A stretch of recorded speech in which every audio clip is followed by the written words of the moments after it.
Often I'm asked if there's a shortcut to enlightenment. The answer is yes. The answer is to discover how to love yourself. For this reason, I've invented a process, and today I'm going to share that process with you. Some of you may have heard it. For others of you, this will be brand new. Self-love is the root from which everything grows. Every spiritual practice is dedicated towards one thing, and that is loving yourself.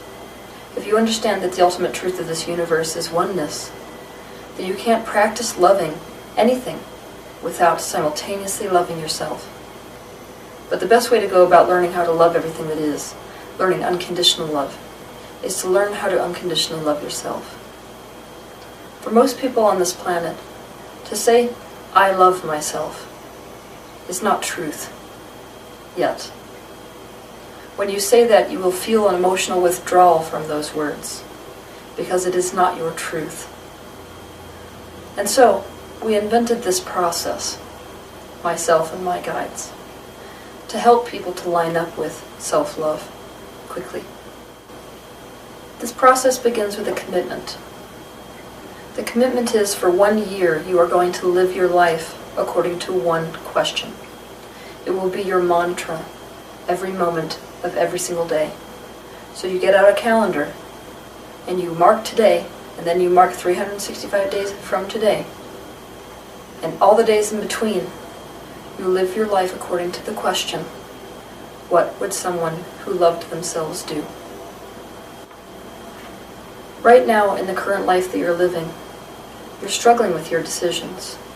You're not entirely happy.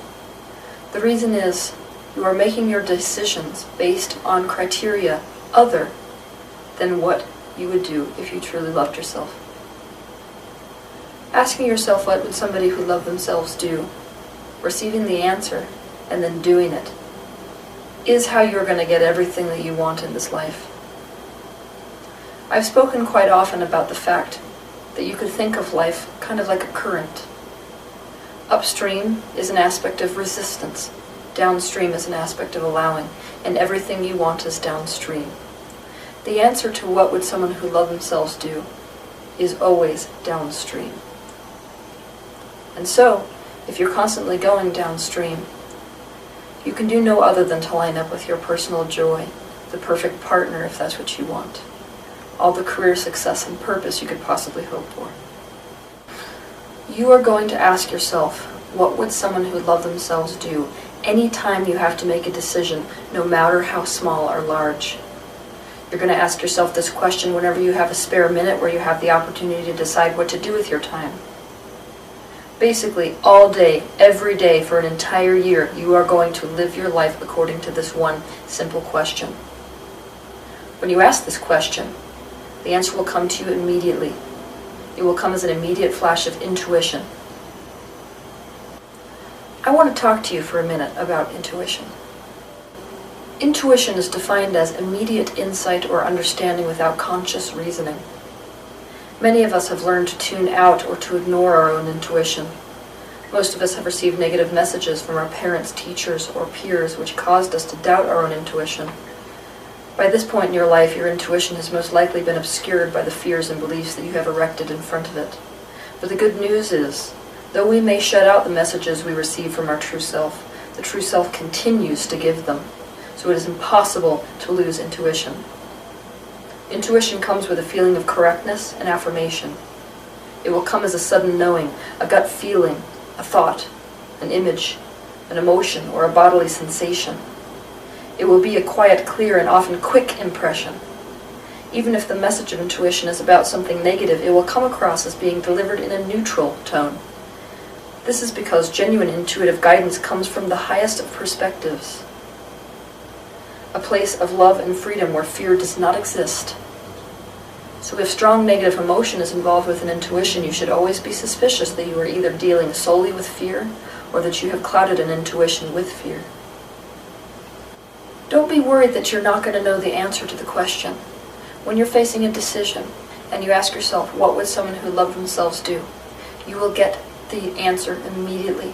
It will be a quick flash of intuition. So this process less than getting that intuition. It's more about having the balls to act on that intuition. When you ask yourself, what would someone who loved themselves do?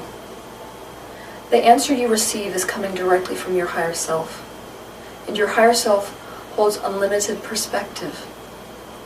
So let's say that you have decided, you have told the universe subconsciously that your idea of happiness is to meet this kind of perfect person. But let's say that that kind of perfect person is on the other side of the world.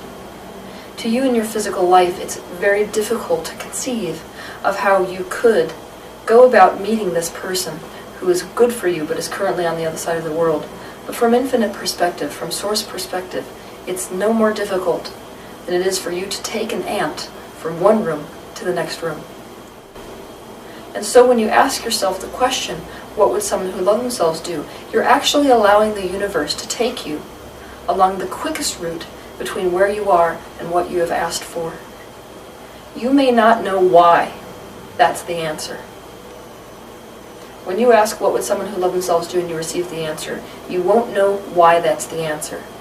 But you must understand that the universe knows much more than you do from your limited perspective about what is in line with your highest good. So, for example, let's say you're in the grocery store and you ask yourself, apple or orange? What would someone who loved themselves do? And the answer is apple. Okay, now you're just going to act on it. You're going to eat the apple. Right now you don't know why that's the answer. But your infinite, eternal self understands all the biochemical balance that is taking place within your body. And it understands that what's in line with your highest good and your joy is whatever is making up the apple versus the orange. So like I said before, the action part of this process is the one that takes some courage. This is how it's going to go. You're going to heed your intuition and go in the direction of whatever is in line with self-love. For example, let's say you're at home and you have a million things you could be doing, but you can't decide what the priority is. You're going to ask yourself, what would someone who loved themselves do? And if the answer is go take a bath, you're going to go take a bath. If the answer is clean the house, you're going to clean the house. You will know if the action you were told to take is correct and in line with intuition instead of rationalization based on how you feel. Even if you are afraid to act on the intuition, the idea of the action and subsequent taking of that action will emotionally feel like relief. Relief feels good, so taking the action will feel good if you have listened to your intuition and made a decision based on self-love. I want to stress to you that you are going to ask this question relative to every single moment of your life, especially decisions, no matter how mundane, no matter how important. The point of this process, of course, is to create this kind of a habit so that at the end of 365 days, you literally can't live your life any other way. Now this process, I understand, 365 days of self-love, sounds kind of trite.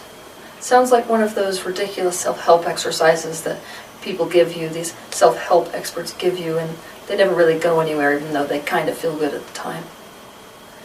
But those of you who've been watching my videos should know me much better than that. What I love the most about this process is, it may sound like a small thing, but it is one of the most difficult processes you can possibly do. The reason is when you begin to go in the direction of self-love, every single thing that is in the way of your enlightenment, every single thing that is in the way of love in general in your life will come to the surface. You will be facing more of your demons than you can possibly imagine as a result of applying this process to your life. But if you continue to ask yourself, what would someone who loved themselves do? Instead of running up against those demons, you will flow around them. This process is the quickest route to get you to enlightenment, the quickest route to get you to self-love.